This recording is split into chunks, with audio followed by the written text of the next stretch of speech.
అందరికీ నమస్కారం. మొన్న అర్చక వ్యవస్థ మీద, సనాతన ధర్మం మీద, హిందూ ధర్మం మీద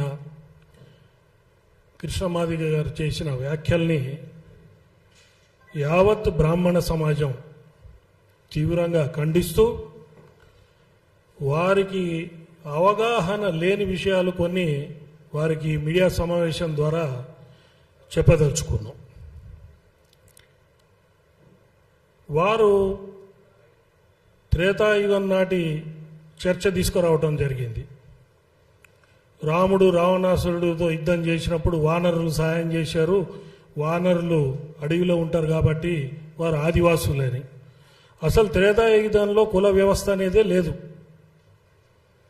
ఇది వారు తెలుసుకోవాల్సిన ఆవశ్యకత ఎంతో ఉంది. అదేవిధంగా జామవంతుడు కుమార్తెని కృష్ణుడు చేసుకున్నాడు కాబట్టి పెళ్ళి, కృష్ణుడు మా బావగారు అవుతారన్నాడు. కృష్ణుడు ఒకటే మాట అన్నాడు, దేవతలు మంత్రం ఆధీనంలో ఉంటుంది, మంత్రం బ్రాహ్మణ ఆధీనంలో ఉంటుంది అని చెప్పి బ్రాహ్మణ కాళ్ళు గడిగి నీళ్లు చల్లుకున్న వ్యక్తి శ్రీకృష్ణుడు. అటువంటి గౌరవం దేవతలు బ్రాహ్మణులకు ఇచ్చారు. ఇది కూడా మీరు తెలుసుకోవాల్సిన అవసరం ఉంది. ఇంకొక విషయం, ముఖ్య విషయం నాకు అర్థం కానిది ఏంటంటే, చాలా వివక్షకి గురైన మాదిగ సామాజిక వర్గాల్లో మీరు ఎంఆర్పిఎస్ ద్వారా పోరాటం చేసి, మాదిగల గురించి మీ జీవితం అంతా ఉద్యమాలు చేసి, మీ ఉద్యమంలో మీరు చేసే ఉద్యమాల్లో మీరు మా దగ్గరకు వచ్చి మేము మీకు ఆర్థిక సహాయం చేసిన విషయం మర్చిపోయారా అనేది ఒకసారి మిమ్మల్ని మీకు గుర్తు చేస్తున్నాను. అదేవిధంగా మొన్న 1,00,000 డప్పులను పెట్టారు మీరు ఒక ప్రోగ్రాము, దానికి కూడా డప్పులు తీసుకొచ్చి ఇదే ప్రెస్ క్లబ్లో ఇచ్చింది కూడా మా బ్రాహ్మణ ప్రముఖులే మీకు. ఇవన్నీ కూడా మర్చిపోయి బ్రాహ్మణుల మీద దేశ ఇచ్చి మాట్లాడటం మంచిది కాదని మా సలహా. అదేవిధంగా బ్రాహ్మణ సమాజం కూడా 90% ఫైనాన్షియల్గా చాలా ఆర్థికంగా వెనకబడి ఉన్నది. ఇప్పుడు మీరెట్లయితే వెనకబడి ఉన్నారో బ్రాహ్మణ సమాజం కూడా వెనకబడి ఉంది. మనం కలిసి ఆర్థిక పరిస్థితులు బాగున్న వర్గాలతో మనం కలిసి పోట్లాడదామా, లేకపోతే మనం అనుకొని విడిపోదామా? ఇది ఒకసారి మీరు ఆలోచించాలి. ఎందుకంటే బ్రాహ్మణులు జ్ఞానం, ధర్మం, త్యాగం, సేవ, ఈ 4 విషయాల మీదే బ్రాహ్మణ్యం నడుస్తూ ఉంటుంది. వేల ఎకరాలు, వేలాది కోట్లు మొత్తం పోగొట్టుకొని సమాజం కోసం త్యాగం చేసి సేవ చేసి బ్రాహ్మణులు ఉన్నారనే పరిస్థితి మీరు తెలుసుకోవాల్సిన అవసరం ఉంది. ఇప్పుడు మీరు మాట్లాడిన దాన్ని బట్టి మొన్న సనాతన ధర్మం మీద, హైందవ ధర్మం మీద వ్యతిరేకంగా మాట్లాడినట్టే. రాజ్యాంగాన్ని మారుస్తామంటే రాజ్యాంగేతర శక్తి మీరు రాజ్యాంగాన్ని మారుస్తా అన్నారు. అర్చకులకి పూజ చేయటం పేటెంట్ అన్నారు. పేటెంట్ అని మేము ఎప్పుడు అనలే. కానీ ఇప్పుడు బ్రాహ్మణ సమాజంలో, బ్రాహ్మణ్యంలో మేము పేటెంట్ రైట్ కావాలి, మాకు అర్చకత్వం కులవృత్తిగా చెయ్యాలి అని చెప్పేసి మేమందరం డిమాండ్ చేసే పరిస్థితిని మీరు క్రియేట్ చేస్తున్నారు. దేవాదాయ శాఖ, ధర్మాదాయ శాఖలో కూడా అర్చకుల కోసం పరీక్షలు జరిగితే వారు దేవతారాధన, వేదాధ్యయనము, తర్వాత ఆగమ శాస్త్రంలో పట్టు ఉన్న వాళ్ళే అక్కడ సెలెక్ట్ అయ్యి పూజారులుగా ఉంటారు. దానికి బ్రాహ్మలే అటెండ్ కావాలని చెప్పి దేవాదాయ ధర్మాదాయ శాఖ కూడా చెప్పదు. ఎవరికి తెలివి, జ్ఞానము, స్పష్టత, వాక్శుద్ధి ఉంటుందో వాళ్ళు సెలెక్ట్ అయ్యి వస్తారు. మీ ఇంట్లో మంచి అయినా, మీ ఇంట్లో చెడైనా కావాల్సింది మేము అన్ని కార్యక్రమాల్లో ఉంటాం, మీతో సహపంక్తి భోజనాలు చేయడానికి రెడీగా ఉన్నాం. అందుకని దయచేసి గౌరవించి బ్రాహ్మణుల్ని కించపరిచే విధంగా మీరు మాట్లాడకూడదు. మీరు దళిత క్రైస్తవులుగా మారిన వాళ్ళకి ఎస్సీలుగా ఉండే రిజర్వేషన్ రాకూడదు అని సుప్రీంకోర్టు ఆఫ్ ఇండియా జడ్జిమెంట్ ఇస్తే దానికి వ్యతిరేకంగా మాట్లాడారు.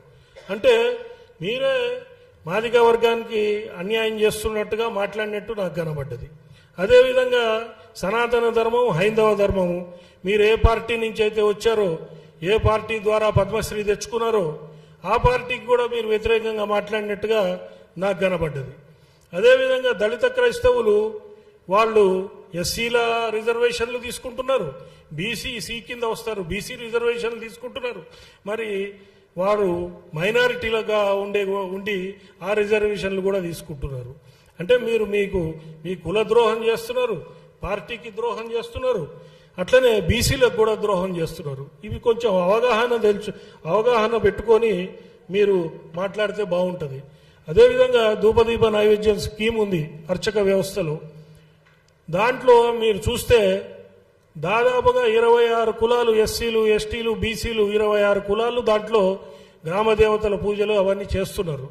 మీరు అర్చకులు పేటెంట్ రైటు, బ్రాహ్మణులకే పేటెంట్ రైట్ అంటే మరి ఈ విషయం మీకు తెలియదా?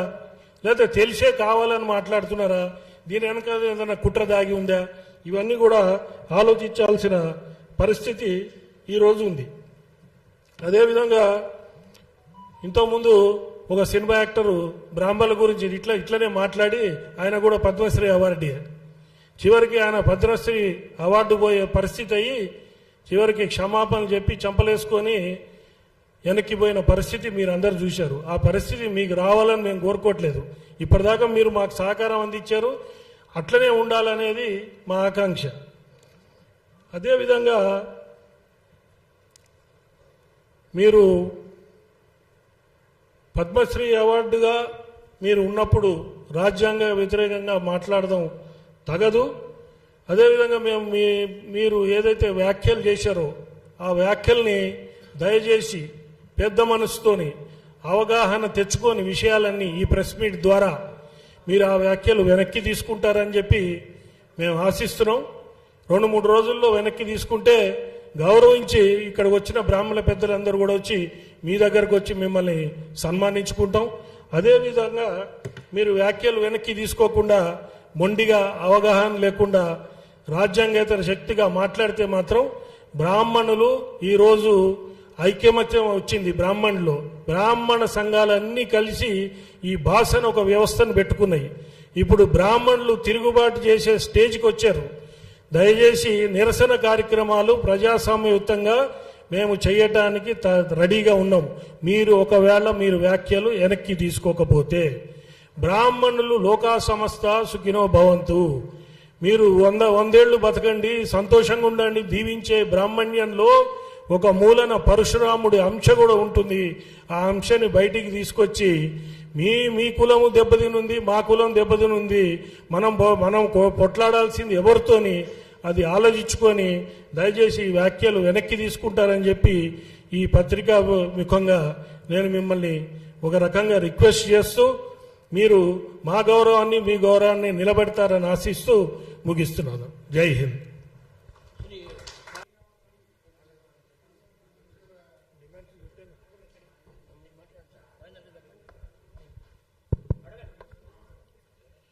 ఫైనల్గా కృష్ణమాదేవి గారు వారు చేసిన వ్యాఖ్యల్ని బేషరతుగా వెనక్కి తీసుకోవాలనేది ఒక డిమాండ్. అర్చకత్వాన్ని బ్రాహ్మణులకి ఇప్పుడు వారు పేటెంట్ అన్నారు కాబట్టి మాకు పేటెంట్ కావాలని మేము అడుగుతున్నాం. ఇప్పటివరకు లేదది, ఇప్పుడు పేటెంట్ కావాలని చెప్పి మేము అడుగుతున్నాం. అదేవిధంగా ఎస్సీ ఎస్టీ అట్రాసిటీస్ యాక్ట్ ఉంది, అట్లనే బ్రాహ్మణులకు కూడా ఒక అట్రాసిటీస్ యాక్ట్ కావాలని మేము అడుగుతున్నాం. మమ్మల్ని వారు గుర్తు చేశారు, ఇవన్నీ మీరు అడగండి అని వారు మమ్మల్ని తట్టి లేపారు. అదేవిధంగా ఈ రిజర్వేషన్ వ్యవస్థని మొత్తం తీసేసి ఎవరికి జ్ఞానం ఉంటుంది, ఎవరికి తెలివి ఉంటుందో మీరు పెట్టండి. ఎకనామికలీ బ్యాక్వర్డ్ అనే ఒక రిజర్వేషన్ ఉండాలనేది కూడా మా అందరి డిమాండ్. Thank you.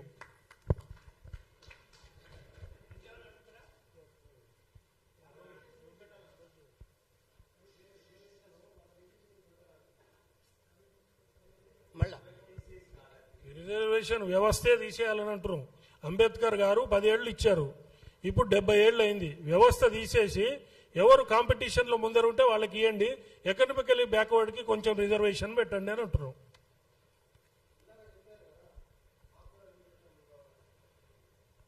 ఇప్పుడు వెనకబడిన దాంట్లో బ్రాహ్మణ జాతి ఎక్కువ ఉంది కాబట్టి మాకు కూడా రిజర్వేషన్లు కావాలని అంటున్నాం. ఎందుకన్నామంటే ఆ కంటెక్స్ట్ మీకు చెప్తాను నేను. ఇప్పుడు ధూపదీప నైవేద్యం స్కీము, అర్చకల స్కీమ్లో చాలా మంది 26 కులాలు అర్చకత్వంలోకి వచ్చినాయి. వారు అక్కడ రిజర్వేషన్ ఫలాలు అనుభవిస్తున్నారు, ఇక్కడేమో పక్కన శర్మ శాస్త్రి అని పేర్లు పెట్టుకుంటున్నారు. మేమేమంటున్నాం అంటే మాకు కూడా ఆ రిజర్వేషన్ ఫలాలు ఇవ్వండి అని మేము అడుగుతున్నాం. లేదంటే వాళ్ళని కూడా ఓసీల్లో కన్వర్ట్ చేయండి అని చెప్పి మేము అడుగుతున్నాం.